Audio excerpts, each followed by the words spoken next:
Nearly 5 years ago, Samia Jassim Dabush and her family were caught in the crossfire between Daesh and Iraqi forces and fled their home in Fallujah. We took the highway road and were hit by mortars until we arrived in Baghdad.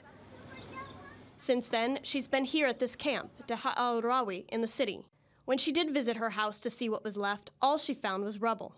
This camp will have election booths on Saturday, and Dabush is planning to vote, but she doesn't want to elect the same leaders. I want to vote for new faces. Maybe they would help us out, because the old faces didn't help us.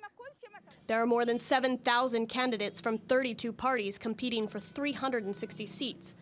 But many Iraqis here say the system is unfair, as many candidates have been in power for more than a decade, and they feel they haven't been heard. The United Nations will be providing technical and logistical support for the Iraqi Electoral Commission, but they will not be monitoring the votes directly. Not everyone wants to vote. Obald Hussein Ali also lost his home in Fallujah to the war against Daesh, and he says no one from the government has come to talk to him about his losses.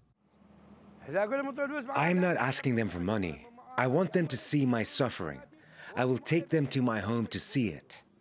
Many Iraqi people say they want the government to fulfill its promise and to provide compensation for those whose homes have been destroyed. Many don't feel secure voting. Baghdad has suffered bomb attacks and threats of violence. Khamis Amer is Dabush's husband, and he says he no longer wants to be in Iraq, and he doesn't feel safe. We're displaced, we're not safe, because most of the outside countries are intervening here, and we've lost the security.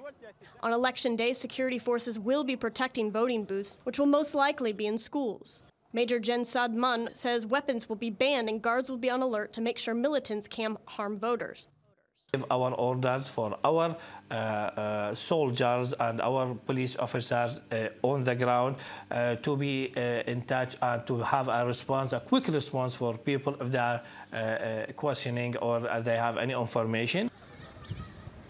But regardless of what happens on election day, many Iraqis here say they feel they aren't being heard and just want to be able to rebuild their lives. Gallagher, TRT World, Baghdad.